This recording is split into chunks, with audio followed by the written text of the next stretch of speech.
റോഷിനി, ഇപ്പോൾ Roji M John MLA അടക്കമുള്ളവർ ഇവിടെ എത്തിയിട്ടുണ്ട്. എന്താണ് ഏറ്റവും ഒടുവിൽ പോലീസിൽ നിന്ന് ലഭിച്ചിരിക്കുന്നത്? ഇല്ല, ഈ സ്ത്രീയുടെ മൊഴിയുടെ അടിസ്ഥാനത്തിലാണ് ഇവിടെ ഇപ്പോൾ തെരച്ചിൽ നടത്തിക്കൊണ്ടിരിക്കുന്നത്. മാത്രവുമല്ല, നമുക്ക് ലഭിച്ചിരിക്കുന്ന CCTV ദൃശ്യങ്ങളിൽ അവർ മുഴിക്കുളത്ത് വന്നിറങ്ങുമ്പോൾ അവരുടെ കൂടെ കുട്ടിയുണ്ട്. പക്ഷേ അവർ തിരിച്ചു പോകുന്ന സമയത്ത് അവരുടെ കൂടെ കുട്ടിയില്ല എന്നുള്ളതാണ്.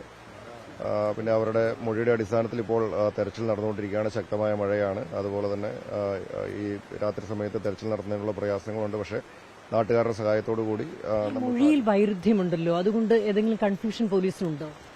നമുക്കറിയില്ല. നമ്മളിപ്പോൾ അതിനെ അടിസ്ഥാനപ്പെടുത്തി നമ്മൾ എന്തായാലും ഇപ്പോൾ പോലീസ് എല്ലാവരും കൂടെ കൂടി ചേർന്ന് നാട്ടുകാരും ഒക്കെ കൂടി ചേർന്ന് തെരച്ചിൽ നടത്തിക്കൊണ്ടിരിക്കുകയാണ്. നമുക്കിപ്പോൾ മൊഴിയിൽ അവരെന്തൊക്കെയാണ് പറഞ്ഞിരിക്കുന്നത് നമുക്ക് കൃത്യമായിട്ട് അറിയത്തില്ല. കാരണം പരസ്പര വിരുദ്ധമായിട്ടാണ് സംസാരിക്കുന്നത്.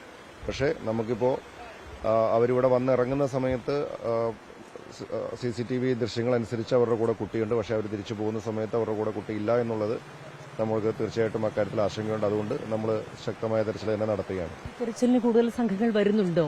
ഈ മഴ കൂടിയായതുകൊണ്ട് ഒരു പ്രതിസന്ധി ഉണ്ടല്ലോ. ഒന്നും മഴയാണ്, പിന്നെ രാത്രിയാണ്. അതുകൊണ്ട് ഫയർഫോഴ്സിനൊക്കെ തെരച്ചിൽ നടത്തുന്നതിനുള്ള പരിമിതികളുണ്ട്.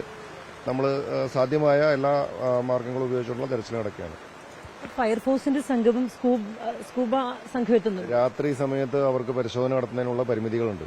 അപ്പോൾ അതുകൊണ്ട് നാട്ടുകാരുടെയൊക്കെ സഹായത്തോടു കൂടിയിട്ടാണ് ഇപ്പോൾ തെരച്ചിൽ നടന്നുകൊണ്ടിരിക്കുന്നത്.